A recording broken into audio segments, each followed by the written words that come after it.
नमस्कार। आज हम बात करेंगे अनुवाद पुनरीक्षण यानी वेटिंग ऑफ ट्रांसलेशन पर। पिछले सत्र में जैसा हमने चर्चा की थी अनुवाद प्रक्रिया पर, अनुवाद प्रक्रिया के तहत हमने बात की थी कि जब कोई अनुवाद कार्य किया जाता है तो अनुवाद करते समय अनुवादक किन किन चरणों से गुजरते हैं और किस तरीके से अनुवाद कार्य किया जाता है। हमने अलग अलग मॉडल्स पर चर्चा की थी कि किस तरह विभिन्न अनुवादकों और विभिन्न अनुवाद चिंतकों ने अनुवाद प्रक्रिया में कौन कौन से महत्वपूर्ण चरण बताए हैं और किस तरह से अनुवाद किया जाता है, इस पर हमने विस्तार से चर्चा की थी। उसी सत्र को आगे बढ़ाते हुए आज हम बात करेंगे अनुवाद पुनरीक्षण पर यानी वेटिंग ऑफ ट्रांसलेशन। जैसा मैंने कहा कि अनुवाद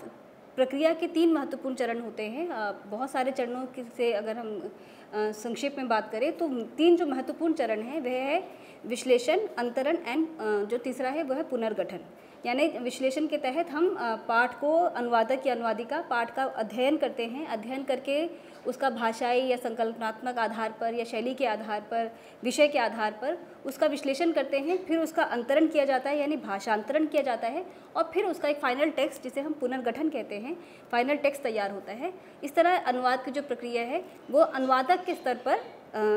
अपना आकार लेती है। उसका जो अगला चरण है, जो मूल रूप से कहा जाए कि अनुवाद प्रक्रिया में बाथगेट ने उसे उस अनुवाद प्रक्रिया के चरणों में ही गिना है, लेकिन अगर नायडा के सिद्धांत से बात करें तो जो चौथा चरण है, नायडा ने 3 महत्वपूर्ण चरणों की बात की है, उसके अलावा जो अनुवाद प्रक्रिया में जो चौथा चरण है, जो एक तरह से अनुवाद प्रक्रिया का महत्वपूर्ण चरण है लेकिन जो अनुवादक के स्तर पर नहीं होता है, वह है पुनरीक्षण। तो आइए आज हम इस चर्चा को आगे विस्तार देते हैं और अनुवाद पुनरीक्षण पर विस्तार से चर्चा करते हैं। आज की इस चर्चा में जो हमारे महत्वपूर्ण बिंदु हैं वह हम बात करेंगे पुनरीक्षण का अर्थ क्या होता है, पुनरीक्षण यानी किसे कहा जाता है, पुनरीक्षण के संबंध में विभिन्न संकल्पनाएं क्या क्या हैं, विभिन्न चिंतकों ने किस तरीके से पुनरीक्षण की बात की है और क्या क्या सावधानियां बरतने के लिए कही हैं, उस पर हम बात करेंगे पुनरीक्षण के संबंध में विभिन्न संकल्पनाओं में। फिर हम बात करेंगे पुनरीक्षण के स्तर कौन कौन से होते हैं। जैसा मैंने कहा कि नायडा के अनुवाद चिंतन में जहाँ विश्लेषण का जिक्र है या विभिन्न चिंतकों ने जो विश्लेषण के स्तर पर जो बात की है कि जो भाषा का या पाठ का जो विश्लेषण किया जाता है वो किन स्तरों पर किया जाता है, उसी को हम आज अनुवाद पुनरीक्षण के संदर्भ में समझेंगे और देखेंगे कि पुनरीक्षण में जब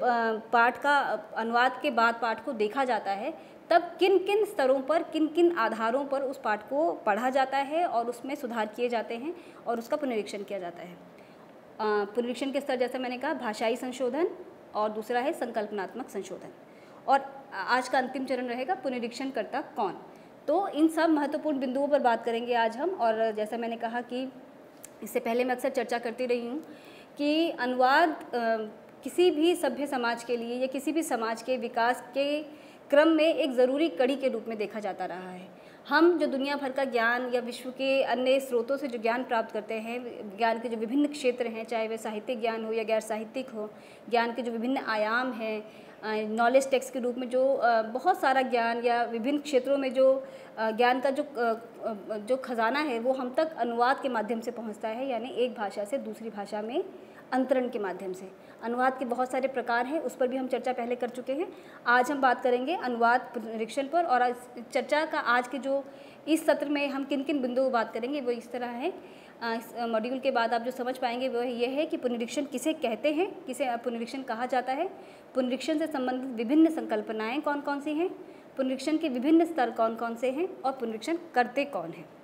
पुनरीक्षण का अर्थ सबसे पहला और महत्वपूर्ण बिंदु है, पुनरीक्षण कहा किसे जाता है। अगर हम पुनरीक्षण शब्द को का संधि विच्छेद करके देखें तो पुनरीक्षण शब्द का अर्थ है पुनः ईक्षण यानी फिर से देखना।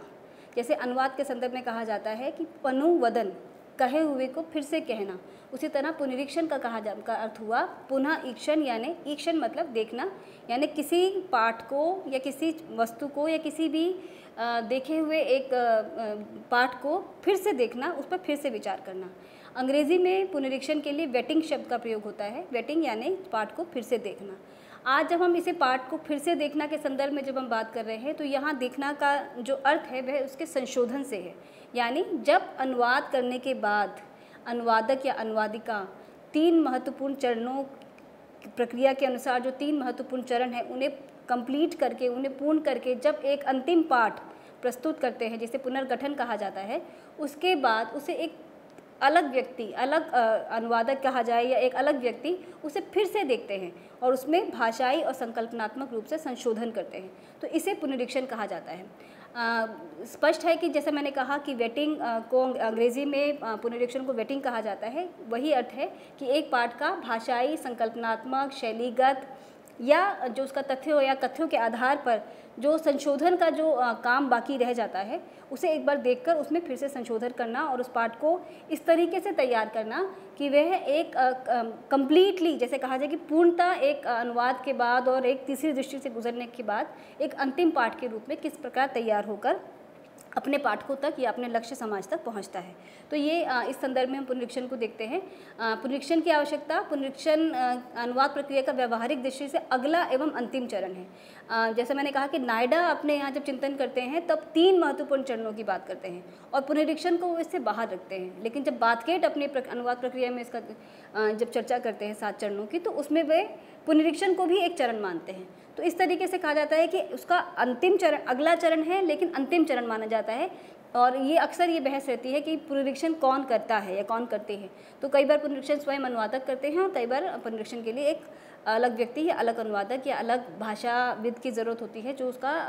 उसे भाषाई और संकल्पनात्मक दृष्टि से पढ़ते हैं। तो इस दृष्टि से हम आगे चर्चा करेंगे पुनरीक्षण कौन करते हैं वाले हिस्से में। अभी हम जैसे मैंने कहा पुनरीक्षण का अर्थ कि व्यवहारिक दृष्टि से ये है अनुवाद प्रक्रिया का अंतिम चरण है, अर्थात अनुवाद कार्य के तीनों चरण, जैसे मैंने चर्चा की थी, विश्लेषण, अंतरण और पुनर्गठन संपन्न हो जाने के बाद उसे परिशुद्ध करने का काम अपेक्षित होता है। ये परिशुद्ध या परिशुद्धिकरण पाठ का विभिन्न आधारों पर होता है, जिनकी चर्चा हम आगे करेंगे। भाषाई आधार, संकल्पनात्मक आधार, शैलीगत आधार, कथ्य के आधार पर, तथ्य के आधार पर, या जितनी भी तरह की त्रुटियाँ, कई बार स्पेलिंग एरर्स या टाइपो एरर्स, वो सभी कुछ हमें पुनरीक्षण के अंतर्गत देखना होता है और उस पाठ का अंतिम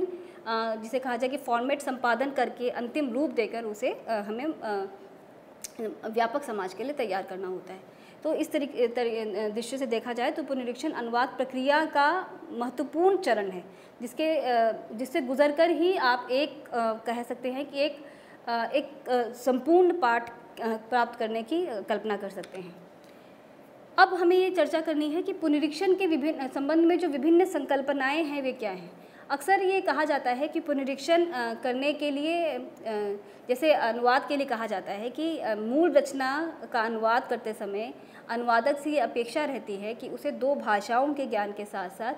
संस्कृति, उस दोनों भाषाओं की संस्कृति का भी ज्ञान हो। यानी ये इस संदर्भ में जब हम कह रहे हैं तो ये ऐसा पाठ जो साहित्यिक या सांस्कृतिक किस्म का पाठ है, उसमें ये आवश्यक है कि अनुवादक को 2 भाषाओं के साथ उन दोनों भाषाओं की साहित्य,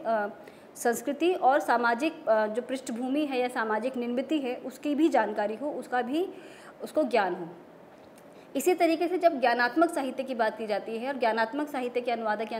अनुवादिका से जब अपेक्षा की बात होती है, तब कहा जाता है कि अनुवादक या अनुवादिका के पास 2 भाषाओं के ज्ञान के साथ साथ उस विषय विशेष की जानकारी भी हो, और ये जानकारी इस हद तक हो कि वे जब अनुवाद करें और जब मूल रचना का अनुवाद वो अपने लक्ष्य पाठ में कर रहे हैं तो न केवल शब्द भाषिक दृष्टि से अपितु सामाजिक और ये कहा जाए कि परिवेश की दृष्टि से भी उन्हें उस विषय की जानकारी हो और उस विषय के बारे में जो अन्य जो संकल्पनाएं हैं या अन्य जो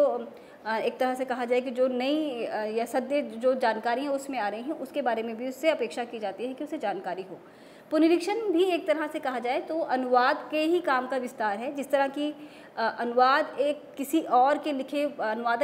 के लिखे पाठ को अपनी दृष्टि से देखते हुए लक्ष्य पाठ के लिए या लक्ष्य भाषा के लिए एक नए पाठ की निर्मिति कर रहे होते हैं, और उस निर्मिति करते समय उनकी जिम्मेदारी अलग किस्म की होती है, क्योंकि वो वहाँ केवल अनुवादक ही नहीं होते। अनुवादक होने के साथ साथ उन्हें वहाँ लक्ष्य पाठ की भाषा के लिए एक मूल रचनाकार जैसी उनकी जिम्मेदारी होती है, क्योंकि वहाँ वे जब लक्ष्य पाठ को जब एक नए समाज में रिप्रोड्यूस कर रहे हैं, फिर से प्रस्तुत कर रहे हैं, तब उनकी जिम्मेदारी केवल एक तरह से कहा जाए कि निष्पक्ष या तटस्थ या कटे हुए अनुवादक जैसी ना होकर एक इन्वॉल्व ट्रांसलेटर जैसी होती है, जहाँ उन्हें उस पाठ का अनुवाद करते समय इस चीज़ का भी ध्यान रखना होता है कि जिस भाषा में उस पाठ को वे ले जा रहे हैं उस भाषा की सामाजिक, सांस्कृतिक या संकल्पनात्मक या अवधारणात्मक जो विकास की जो क्रम है वो किस गति से है और किस तरीके से उससे मेल खाता है। पुनरीक्षण के बारे में की भी संकल्पनाएं भी कुछ इसी तरीके की हैं कि पुनरीक्षक जो होते हैं उन्हें किस दृष्टि से काम करना चाहिए, और उनके पास जब वे किसी पाठ का अनुदित पाठ को जब वे देख रहे हों, अनुदित पाठ का जब वे पुनरीक्षण कर रहे हों, उसका संशोधन करने के लिए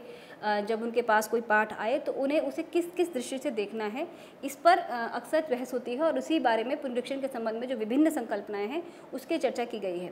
प्रायः ऐसा माना जाता है कि अनुवादक और पुनरीक्षण एक ही व्यक्ति न होकर, एक सी सृजनात्मक प्रतिभा और भाषिक क्षमता के व्यक्ति न होकर एक दूसरे के पूरक होने चाहिए। बड़ा स्पष्ट सा है कि अगर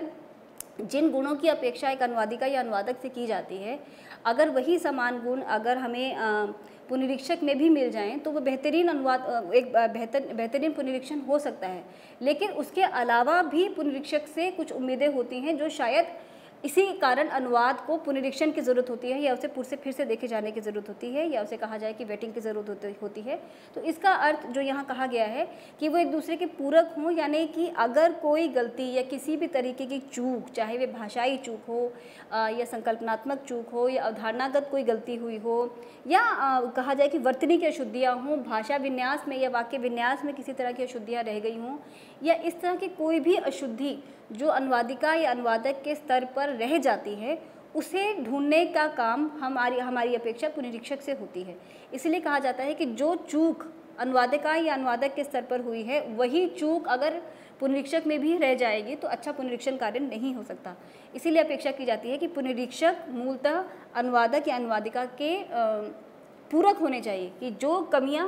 कहा जाए कि एक थर्ड कैमरा की तरह पुनरीक्षक को काम करना होता है, कि जो चूक या जो गलतियां किसी तरीके से छूट भी गई हैं वे उस पर पुनरीक्षक की नज़र जाए, और न केवल नज़र जाए अपितु वो इसमें सुधार करने की क्षमता भी रखते हों, उन्हें इसकी बेसिक जानकारी भी हो कि किस तरह इनका सुधार किया जा सकता है, और निर्णय लेने की क्षमता भी हो। तो ये बहुत ज़रूरी है कि पुनरीक्षक और अनुवादक आपस में एक तालमेल के साथ अगर ये काम हो, और अगर अनुवादक द्वारा की गई चूकों या त्रुटियों को अगर पुनरीक्षक पकड़ते हैं तो वो बेहतर रचना या बेहतर पाठ के रूप में एक अनुदित रचना आम पाठक तक या लक्ष्य पाठक तक पहुंचती है। तो हम बात करेंगे कौन कौन सी संकल्पनाएं हैं जिसकी चर्चा की गई है। अनुदित पाठ की भाषा मानक होनी चाहिए।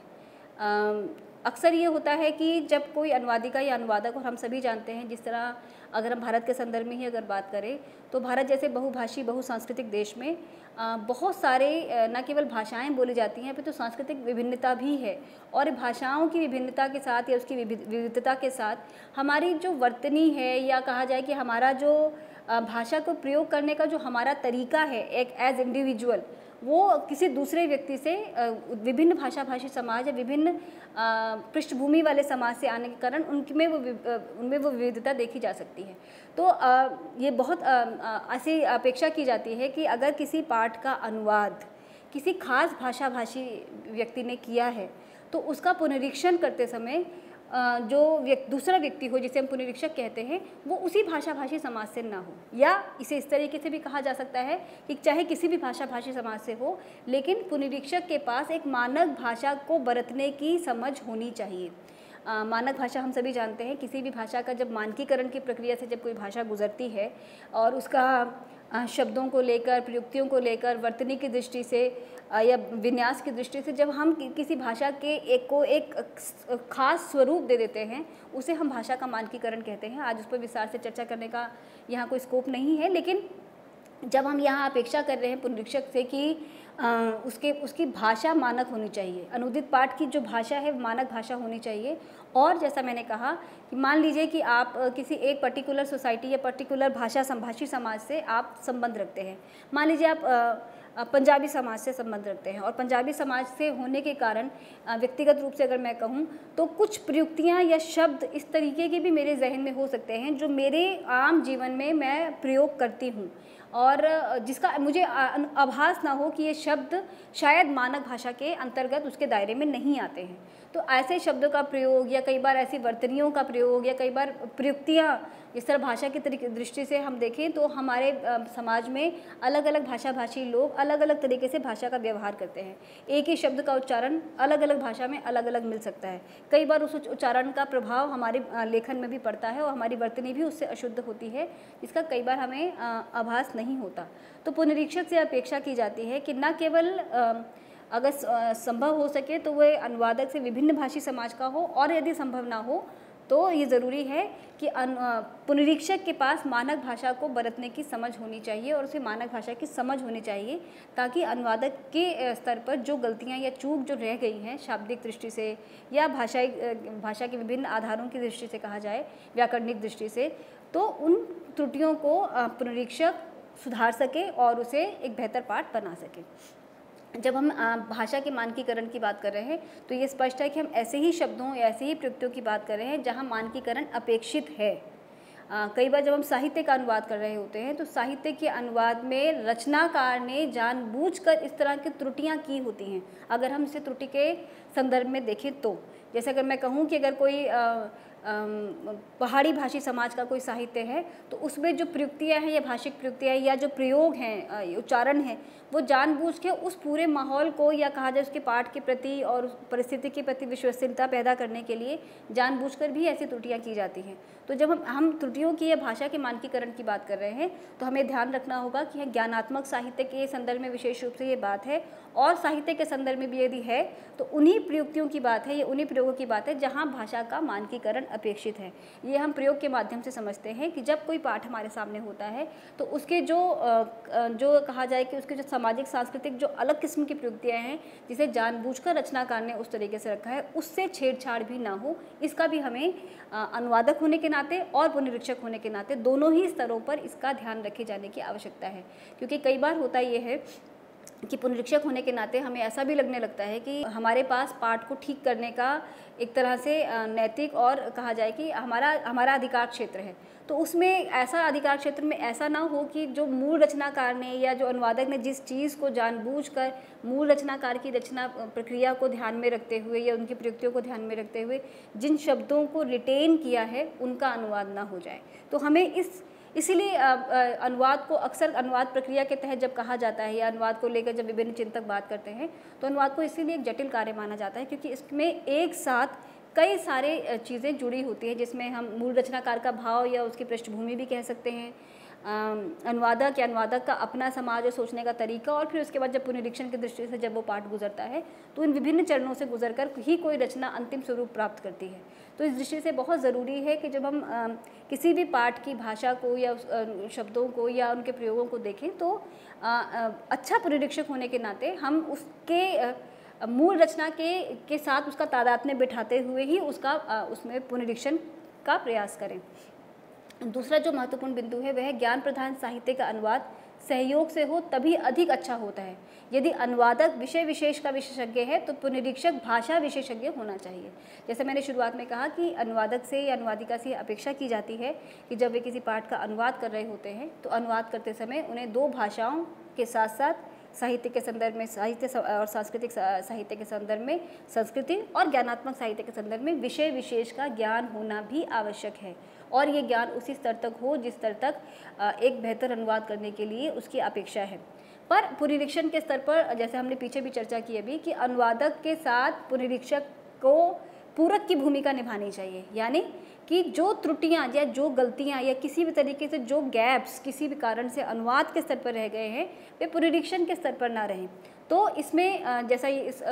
बिंदु में स्पष्ट किया गया है कि यदि अनुवादक विषय विशेष का विशेषज्ञ है तो पुनरीक्षक भाषा विशेषज्ञ होना चाहिए। क्योंकि अनुवाद की दृष्टि से अगर देखा जाए तो जब किसी अनुवादक या अनुवादिका का किसी पाठ के लिए चयन किया जाता है तो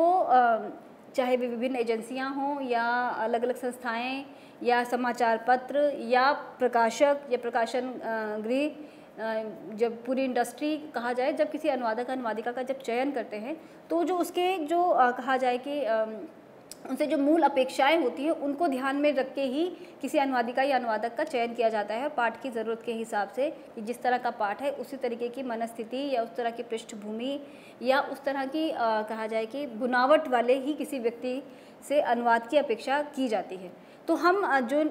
जो हम विषय की दृष्टि से अगर कहें तो वो जो पहला जो चयन है या कहा जाए कि जो पहली स्क्रूटिनी है वो अनुवाद के स्तर पर हो जाती है। अनुवादक का चयन का आधार ही ये होता है कि अगर वो साहित्य का अनुवाद करें तो साहित्य का अनुवाद करने के लिए एक साहित्यकार जैसा या साहित्यिक मनस्थिति वाला या एक सहृदय व्यक्ति ही हो जो उस पाठ के न केवल पृष्ठभूमि को समझे अपितु लेखक की मनस्थिति तक पहुंचकर उस पाठ का अनुवाद कर सके। तो ये हुआ इसका पहला चरण। लेकिन जब पुनरीक्षण के स्तर की बात आती है तो ये कहा जाता है कि वहाँ वो पूरक हो, यानी कि विषय विशेषज्ञ अगर अनुवादक या अनुवादिका हैं तो पुनरीक्षक से अपेक्षा है कि वे भाषागत या संकल्पनात्मक जो छूट या जो कहा जाए कि जो गैप रह जाता है, जो गलतियाँ छूट जाती हैं, उनमें वे सुधार करें और उसमें उसे एक तरह से उसे एक कंप्लीट या संपूर्ण रचना के रूप में या पाठ के रूप में उसे पुनः प्रस्तुत करें। तो पूरक होने का संदर्भ यहाँ ये है कि क्योंकि हमने पुनरीक्षक की जो संकल्पना की है अनुवाद प्रक्रिया के अंतर्गत, उसका काम ही यही है कि अनुवाद के स्तर पर जो चूक हुई हैं उसका वे सुधार करेंगे। और ये सुधार कई बार ऐसा होता है कि भाषाई स्तर पर ही ज़्यादा होता है, क्योंकि हमने कहा संकल्पनात्मक स्तर पर तो पहली स्क्रूटनी अनुवाद के स्तर पर ही हो जाती है। और क्योंकि जब अनुवादिका या अनुवादक किसी रचना का अनुवाद कर रहे होते हैं तो एक तरह का एक उसमें कहा जाए कि प्रवाह होता है। प्रवाह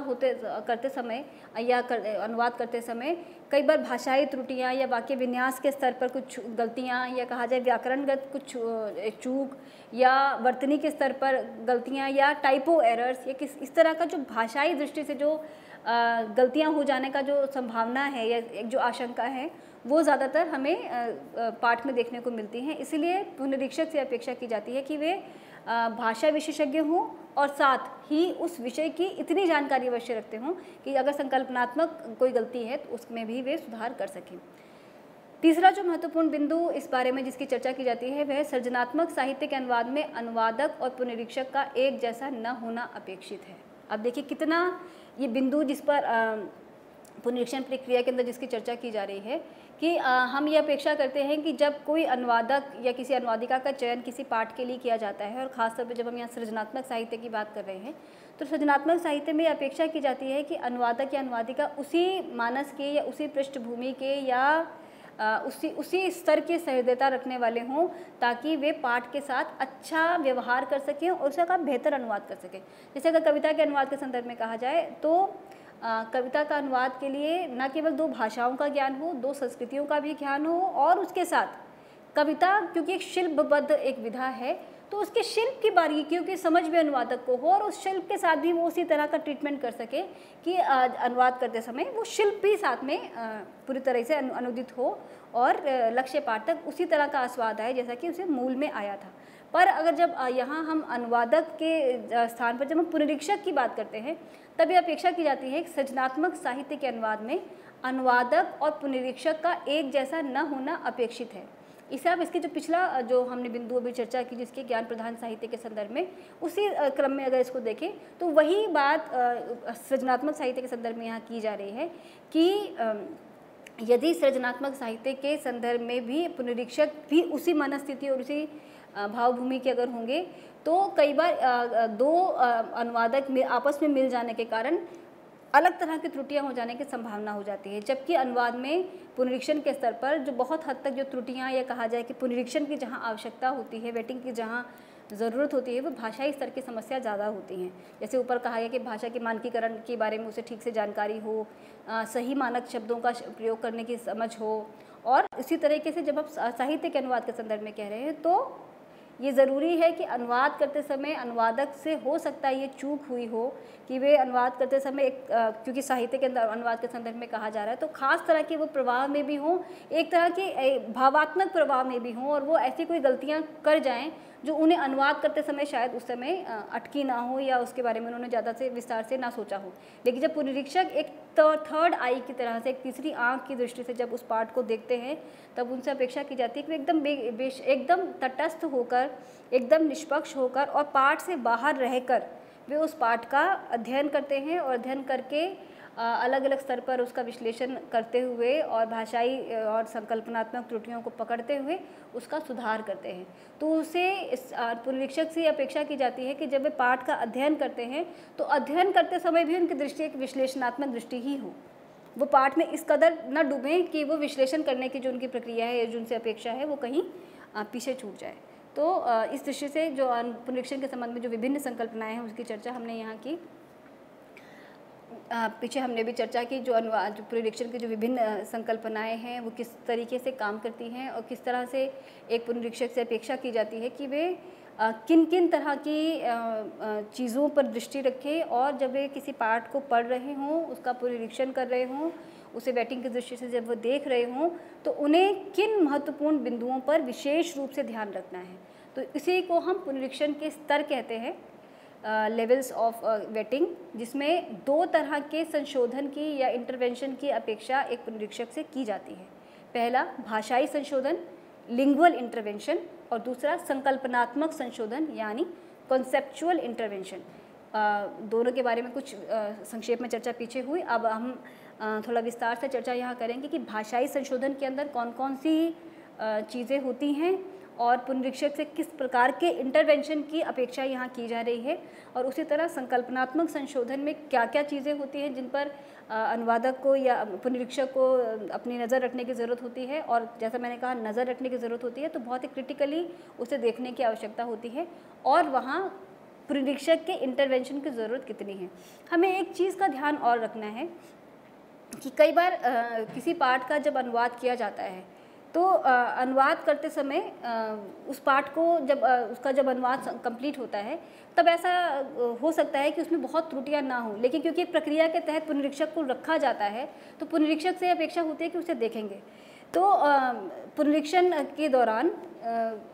कई बार पुनरीक्षक ऐसा ना करें कि वे ऐसी छूट ले लें कि जहां अपेक्षा नहीं है वहां भी वे इसमें सुधार करते चलें। तो जहां ज़रूरत नहीं है वहां उसमें वो छेड़छाड़ ना करें उसे, और जहां भाषाई दृष्टि से या संकल्पनात्मक संशोधन की आवश्यकता है वहां उनके पास पूरी छूट है, वे उस पाठ को क्रिटिकली देखें और उसका संशोधन करें। अब हम भाषाई संशोधन की बात करेंगे। लिंग्विस्टिक इंटरवेंशन,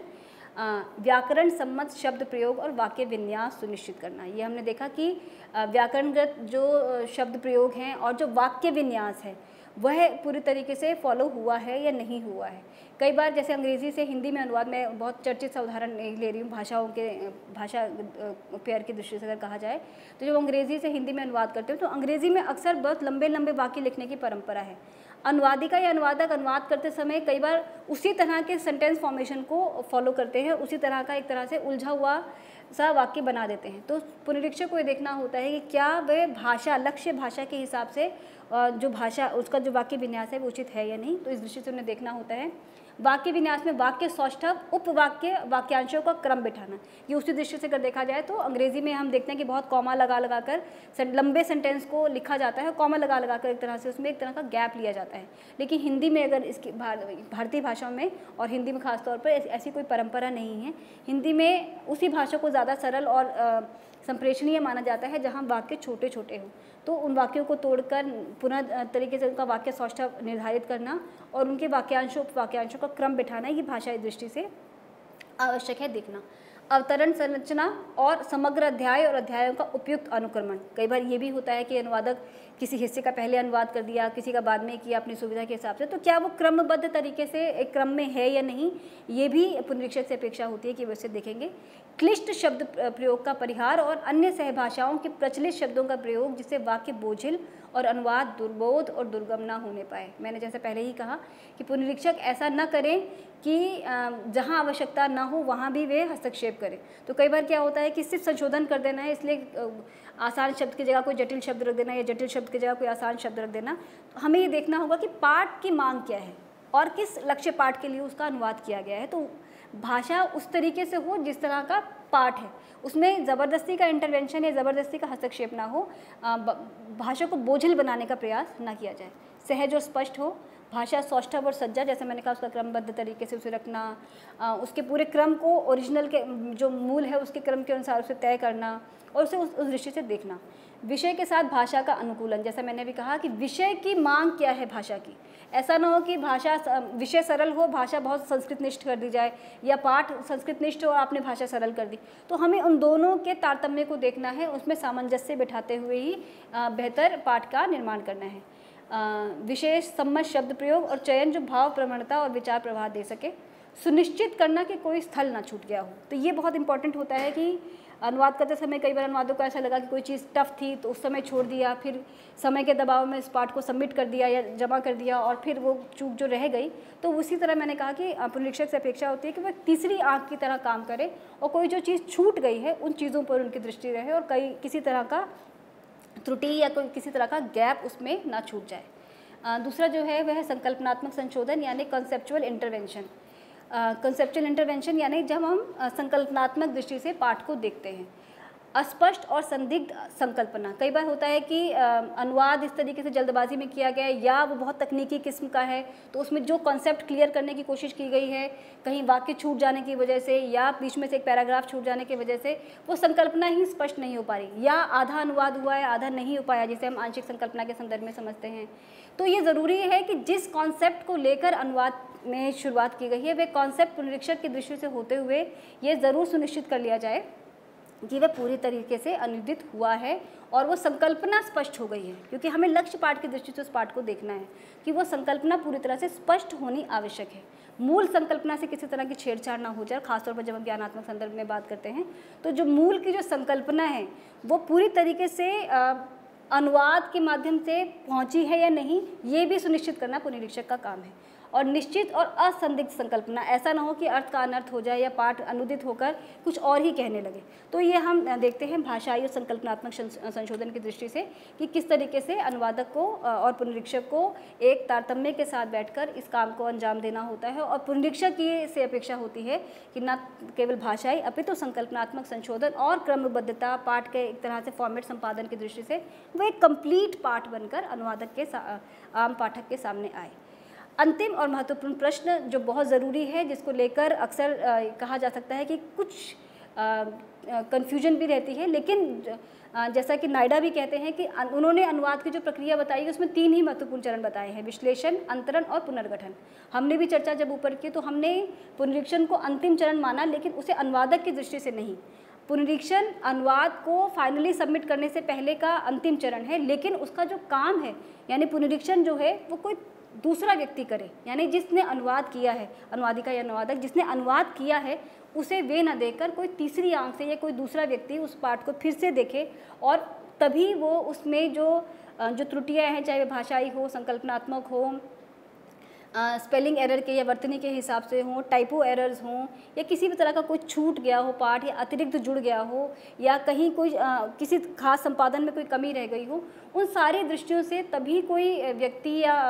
पुनरीक्षक उसे देख सकते हैं जब उनके पास एक तटस्थ दृष्टि हो, यानी उस पाठ से उनका वैसा जुड़ाव ना हो जैसा अनुवादक या अनुवादिका का हो जाता है। तो ये बहुत ज़रूरी है कि पुनरीक्षण का कार्य करने के लिए हम किसी दूसरे व्यक्ति की सहायता लें और जो उस पाठ को न केवल पढ़ें बल्कि उसे बहुत ही क्रिटिकली पढ़ते हुए, विश्लेषणात्मक दृष्टि से समझते हुए उस पाठ का पुनरीक्षण करें और उसकी विस्तार से चर्चा करें। तो इन महत्वपूर्ण बिंदुओं पर हमने इस पहले सत्र में बात की। नमस्कार।